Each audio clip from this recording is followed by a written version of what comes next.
조갑제 TV 시청자 여러분 안녕하십니까. 2024년 3월 14일 오후 3시 반입니다. 작금의 윤석열발 의료 대란에 있어서 특이한 점이 두 개가 있습니다. 하나는 집권 여당인 국민의힘이 이 문제에 대해서 말 한마디 하지 않습니다.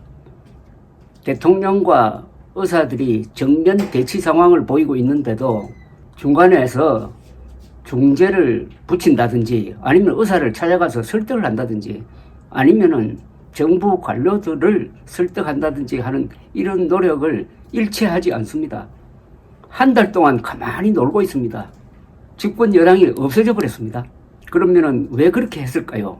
윤석열 대통령이 워낙 강하게 밀어붙이니까 거기에 딴소리 했다가는 또 윤석열, 한동훈 갈등으로 비칠까 싶어서 안 하는 건지 아니면은 여론 추세가 윤석열 지지가 많으니까 가만 내버려 두면은 그게 선거에 유리하겠다라고 판단을 한 것인지 이것도 저것도 아니면은 이 문제에 대해서 입장을 세울 만한 상황 파악이 안 되고 있는 건지 도무지 이해가 가지 않습니다. 하여튼 우리나라 정치 역사상 이런 국가적 중대사안에 대해서 집권 여당이 한 달 동안 침묵하고 있다는 것은 초유의 사태입니다. 두 번째 특이점이 있습니다. 조선, 문화일보, 중앙일보, 동아일보 이른바 보수 언론이 일방적으로 윤석열 대통령에게 박수를 보내고 있습니다.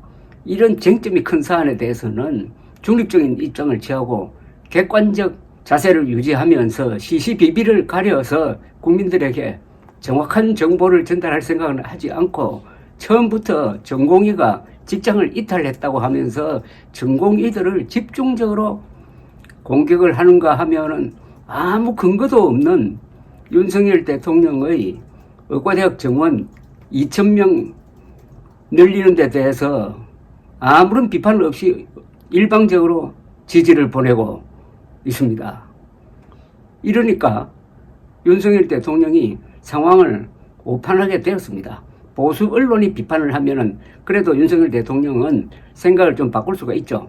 좌파 언론은 원래부터 무조건 자신을 비판했으니까 하면서 도외시하지만은 그래도 자기 편인 보수 언론이 비판하면은 문제를 좀 점검해보고 할 텐데 일방적 지지를 보이고 여론도 우호적이고 국민의힘도 가만히 있고 하니까 혼자서 지금 계속 질주하고 있다가 이제부터 이제 난관에 봉착했습니다.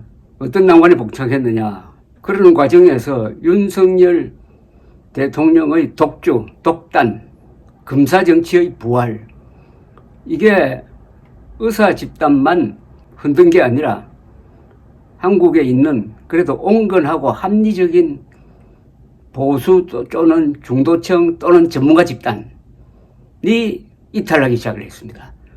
어떻게 이렇게 무모하게 할 수 있느냐 하면서 이들이 이탈해가지고 그 중에는 좀 심하게 차라리 조국 혁신당 찍겠다는 사람도 나타날 정도가 되고 이번에는 절대로 투표하지 않는다. 우리는 골수 보수인데 윤석열 후보를 위해서 후원금도 냈던 사람인데 이번 선거는 기권이다. 이렇게 이야기하는 사람도 있고 그중엔 또 개혁신당 찍겠다는 사람도 있고 이렇게 해서 어쨌든 국민의힘 지지 기반이 흔들리고 있습니다.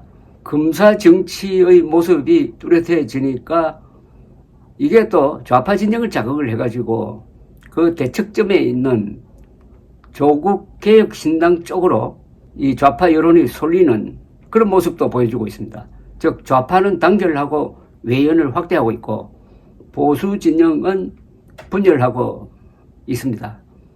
이렇게 하도록 하는데 있어서 일조를 한 게 조선, 문화, 동아일보, 중앙일보죠. 특히 문화일보, 조선일보가 심할 정도로 윤석열 정부 편을 들고 의사들에게 적대적인 태도를 보였습니다. 이런 일이 한두 번이 아닙니다. 즉 보수 언론이 꼭 보수 정부를 비판해야 될 때 하지 않음으로써 결과적으로 그 보수 정권을 약화시키고 한국의 보수 세력을 우습게 만든 예가 한두 번이 아닙니다. 한두 번이. 한국의 보수 언론이 한동훈, 윤석열의 팬클럽이 되어버렸단 말입니다. 팬클럽. 팬클럽화된 보수의 모습을 지금 목도하고 있습니다. 조선일보, 문화일보, 동아일보, 중앙일보의 기사와 사설에서 한국의 보수는 이번 총선을 거치면서 치명적 타격을 받을 가능성이 많습니다. 한동훈, 국민의힘, 윤석열 정부가 보수적 가치를 무시해도 이들 보수 언론은 침묵하고 있습니다. 대표적 사례 하나만 들면은 인요한 씨는 이중 국적자입니다. 미국 국적을 가지고 있습니다. 미국 국적을 가지고 있다가 2012년에 한국 국적을 가졌습니다. 그 사람의 출생이라든지 여러 가지 점으로 보면은 이중 국적자이면서도 미국 국적을 가졌다는 그 무게가 훨씬 더 강하죠. 이 사람이 국민의 미래, 국힘당 위성정당에 후보 신청을 했습니다. 후보 신청 심사 과정에서 어떤 이야기가 오고 가는지 제일 궁금한 게 이중 국적 중에서 미국 국적을 포기하라고 해야 됩니다.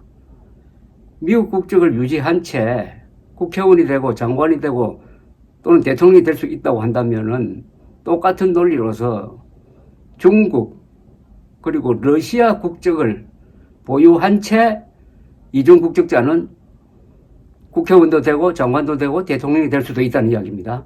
세상에 이런 일이 일어날 수가 있습니까? 이중 국적을 허용하는 미국도 고위 공직자에는 이중 국적자의 취임을 허용하지 않습니다. 그건 너무나 당연합니다. 국회의원, 장관, 대통령은 국가 이익을 다루는데 그 국가 이익이 인요하는 경우에 미국과 충돌할 때, 한국의 국가 이익과 미국이 충돌할 때 이중 국적자를 가진 인요한 씨가 누구 편을 들지 어떻게 합니까? 한국 편을 들지 미국 편을 들지.